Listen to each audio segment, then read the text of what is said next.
The analogy of a garden has formed a part of various mythologies and belief systems of the world.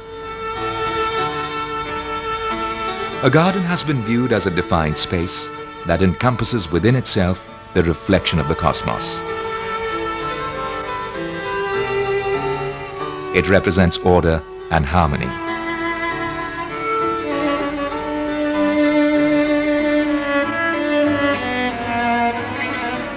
While the garden of the heart expresses who we are as an individual and who we may become. So, let us cultivate the garden of our heart, learning from this gardener's experience, for whom architecture is an expression of what we are within as an individual and as a society.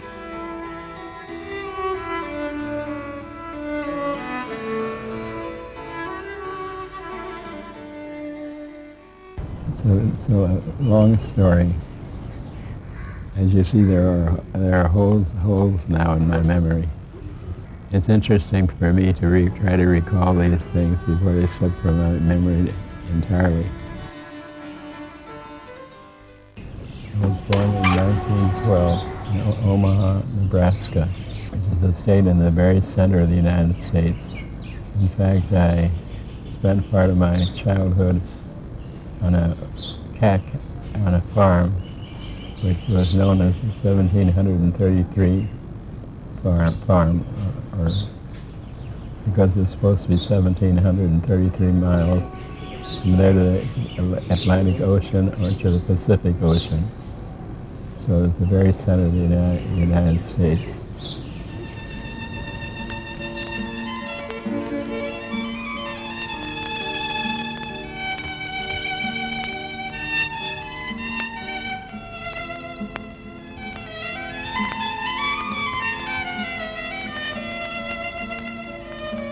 Joseph Allen Stein started his education at the University of Illinois and later on went to Cranbrook Academy of Art.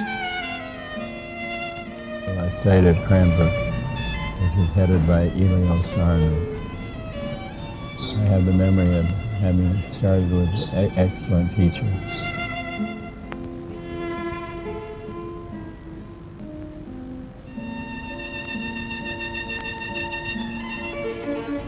Carl Millis taught sculpture there at Cranbrook, and that was a very powerful influence on my understanding of design. Well, Frank Lloyd Wright and Louis Sullivan were already big names, but I'm partly a follower of Frank Lloyd Wright's work. Well, I respected his work very highly.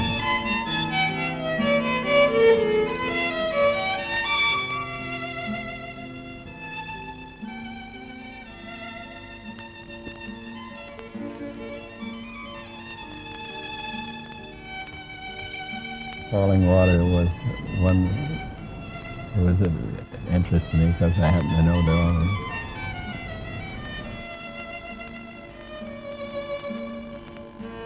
I was a junior draftsman at Neutron. He was a very intelligent man, which meant knowledge of history and ecology. He was probably the first person to have written complex and coherent statement on the relationship of architecture and ecology.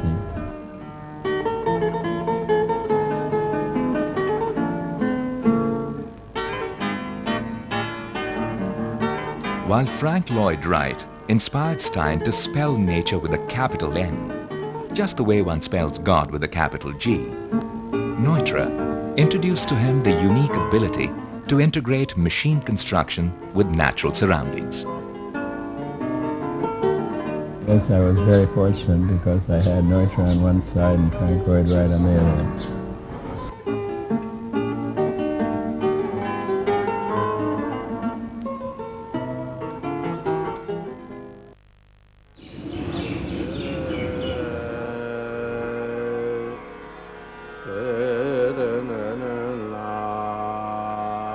In 1952, Stein came to Calcutta as the head of the Department of Architecture at the Bengal Engineering College. An opportunity given to him by Vijay Lakshmi Pandit, who was representing India at the United Nations, and it was Neutra who had recommended his name. And Madam Pandit called me one day at my office and asked me if I would be interested in coming to India to teach.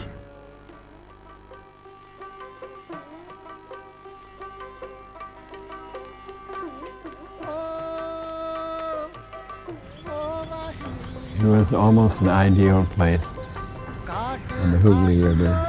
It had a beautiful campus immediately adjoining the famous Botanic Gardens. In those days, big logs used to come across the Bay of Bengal from Burma and be moved into a place by elephants. It was a very interesting environment.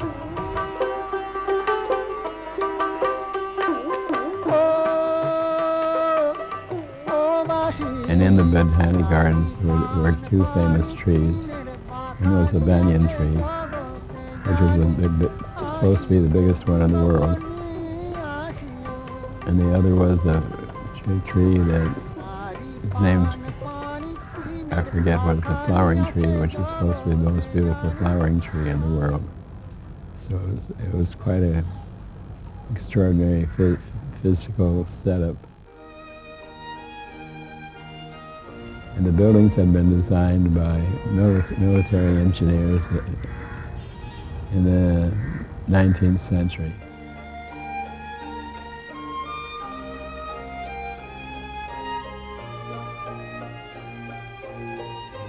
We didn't have any formally structured curriculum. It was just you're either spending your time doing design or doing freehand drawing or studying language, something like that.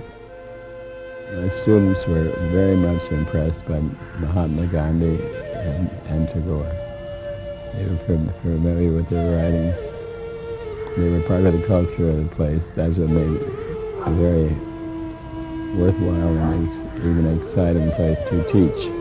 And I had become interested in India. This was very slightly before that. I really knew nothing about India. I had been interested in low-cost housing from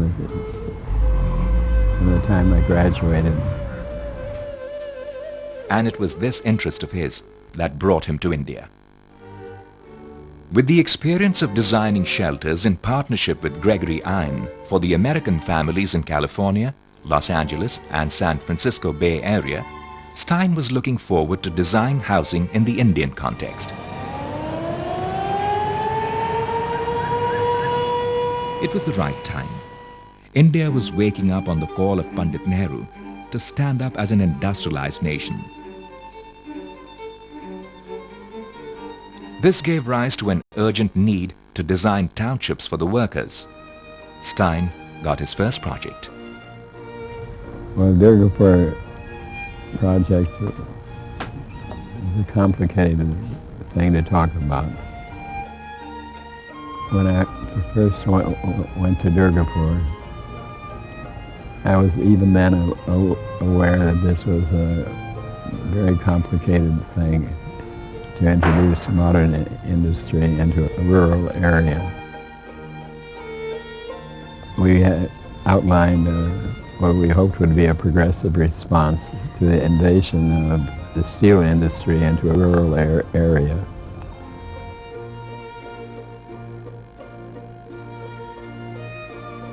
Well, it was fairly open planning, so it didn't have a site plan. You still would only have to cut a relatively small percentage of the trees to make a way for a road or a housing or office building, what it might be.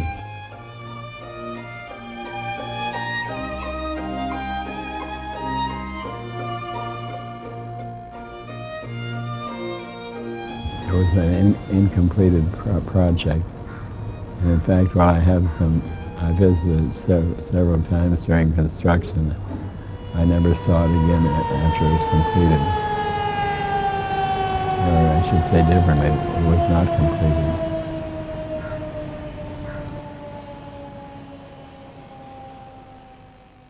From Bengal, Stein came to Delhi in 1955 and set up his office.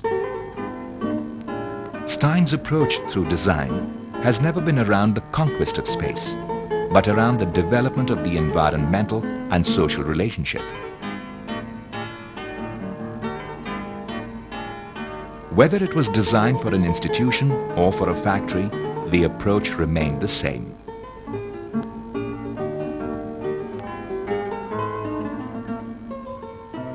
The Garden of the Heart expressed the desire to create a paradise garden and to have the buildings placed within it.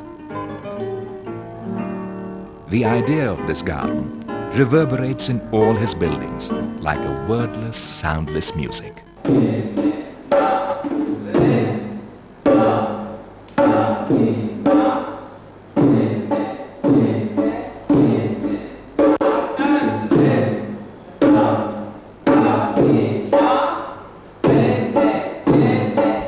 A woman by the name of Sridharani, Sundari Sridharani, had been married to a well-known journalist who had died prematurely. And she was a dancer, professional dancer. And she had decided to found a art center, particularly around music and dance. And this was after her husband's death. So she devoted herself full-time to the establishment of Triveni.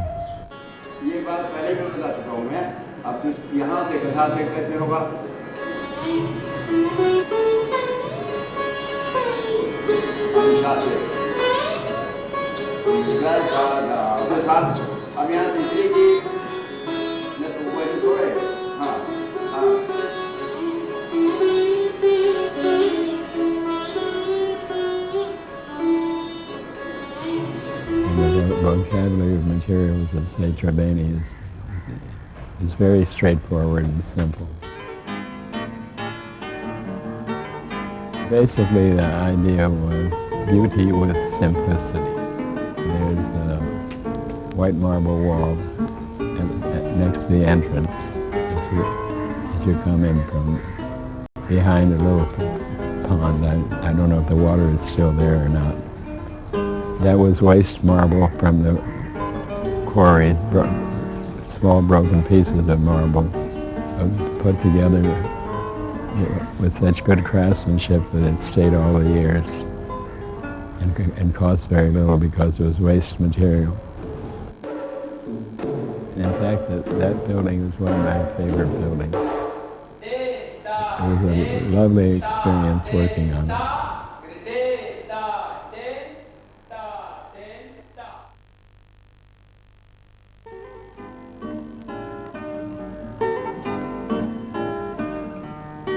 IIC has an unusual amount of land, and the idea was that it would be an oasis in a sense that any open space or plaza. There's no oasis in how shall we say it, in the disharmony of buildings around. So IIC was meant to be a harmonious development. It almost got there.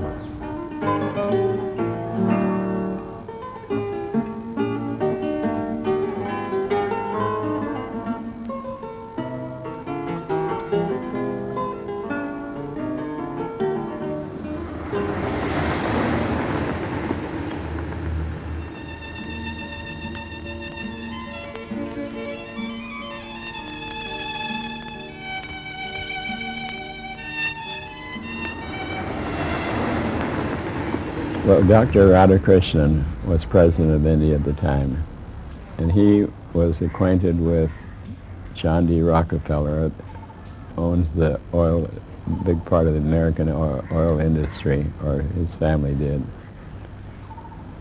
But Radhakrishnan and John D. Rockefeller III were friends, and they were flying together from Delhi to the United States. And Dr. Radhakrishnan asked Rockefeller if he would support an institution like IISc, and Rockefeller agreed. The original site for an India International Center was along the railway track there that goes near the ITO. I couldn't figure out how to design a building like India International Center successfully on that particular site. But to give you an idea how I was very fortunate. I was working in my office when a friend of mine came in by the name of Mayer or Meyer. He had been an American military architect. He said, well, why don't you do something about it? Why don't you go see somebody? So I did. And I told Dr. C.D. Deshmukh, who was the founder of the India International Center, I told him I thought the site was not suitable. He said, well, suggest another. So I did, which is the present site.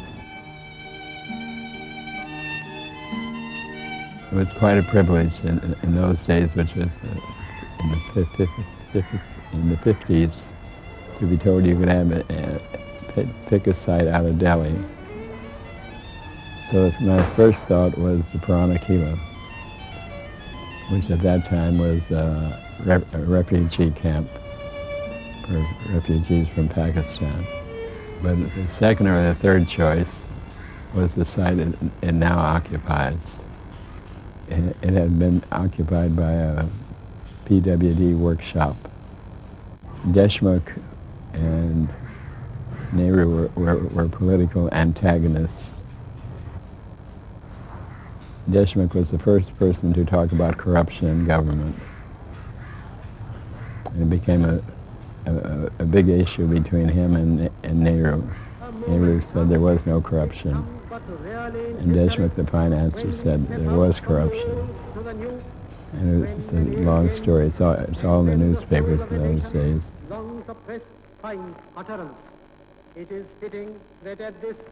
So I tell this story because it has a kind of moral.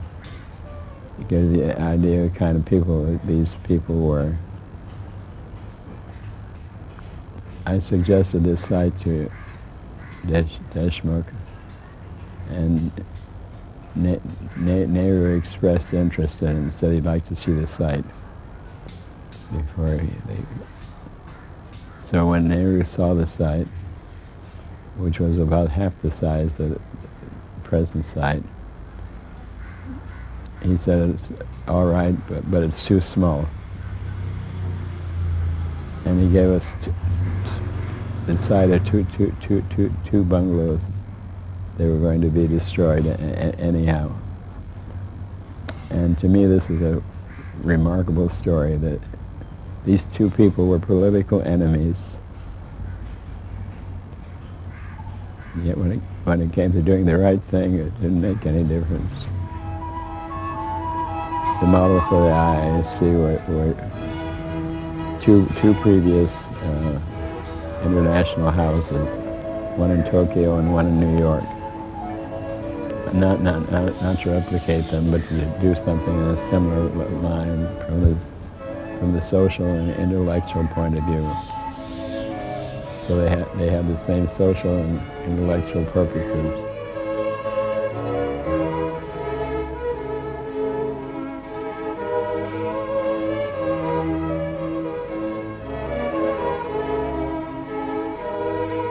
The building was a result of an approach that Stein sums up as one that seeks the character of the solution in the nature of the problem.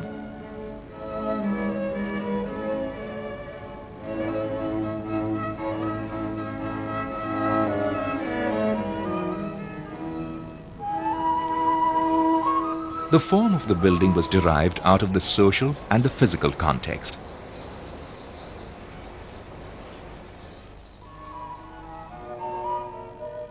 In the social context, The center was intended to promote understanding and amity amongst human communities by facilitating the exchange of knowledge and mutual appreciation of each other's cultures.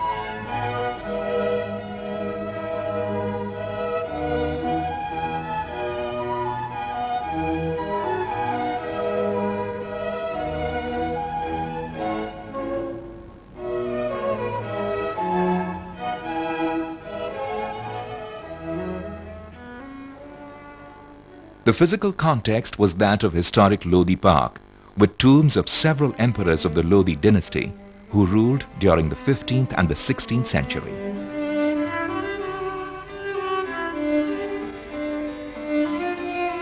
My wife and I used to go to Lodi Park for picnic lunches and that sort of thing. So I was a little familiar with Lodi Park. I thought it would be an ideal site, and the problem would be to do something that fitted in the site and didn't spoil it. So I was very fortunate. I asked for the site.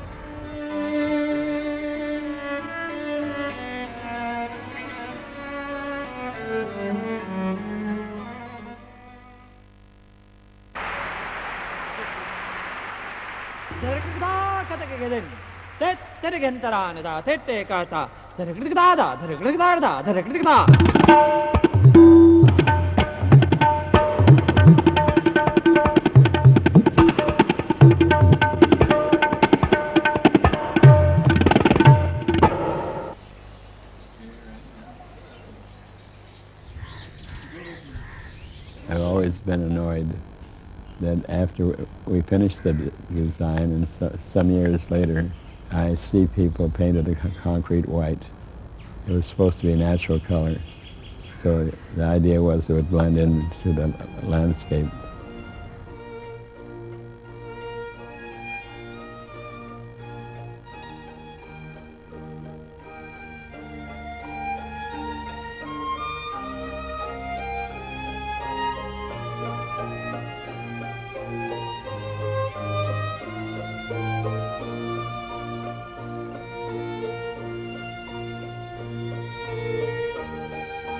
For Stein, architecture was never an industrial subject. It was basically where man comes into relationship with nature. He believed building is something that exists on the earth, and hence the root of architecture is to understand nature. At the Escorts factories, the doors open to green spaces and the roofs let in ample amount of light and allow ventilation to have airy and hygienic factories in which human life is of more account than machinery and the making of extra profits.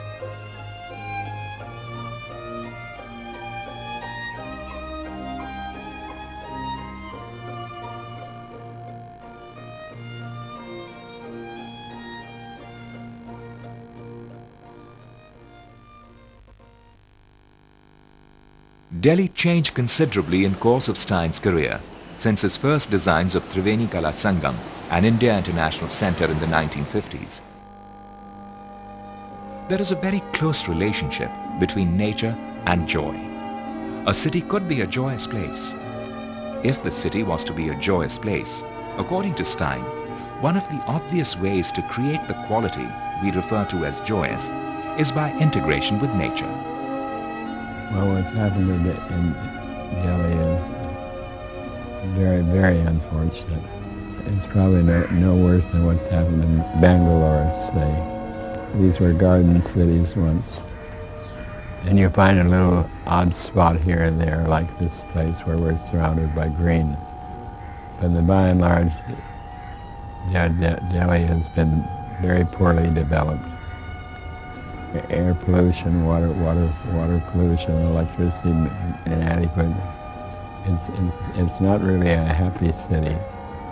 It's increasingly dangerous because this, in my opinion, the scale is wrong. When you put too many people too close together, whether they're whatever kind of creatures they are, whether they're rats or whether they're people, they fight. Delhi had overgrown and there was a need to find a way to address the issue of ecology through design while fulfilling the ever-growing demand for space. When I did India Habitat Center, these points were in my mind. That's correct. Because, see, the one thing we didn't anticipate when we did India International Center was the increase of population in motor cars. But the Habitat Center at least has taken care of the automobiles. And it's also done more than that. It's made a successful adjustment to the climate. India Habitat Center is designed as a prototype. It fulfills the functional requirements through the 4- and 7-story blocks of offices, and there is ample amount of space left on the ground to have a series of pleasant civic spaces for pedestrians. The users and the plants both are happy. That's right. It really works. You may have noticed plants grow better inside the courtyards than outside in the sun. And in the summertime, in June, you come out from one of the buildings, the Habitat Center, to the courtyard. The heat does not hit you unpleasantly. In fact, people have lunch outdoors at the Habitat Center. Stein's approach towards architecture professes practice of good architecture rather than great architecture. The elements of good architecture are cooperation and fellowship. To cooperate with the context and to learn through fellowship or apprenticeship has been his vocabulary of elements. To inherit the vocabulary of elements from the master is tradition. Beethoven studied under Mozart, Mozart under Haydn, and Bach transcribed the sonatas of Vivaldi. A rich tradition of music was born.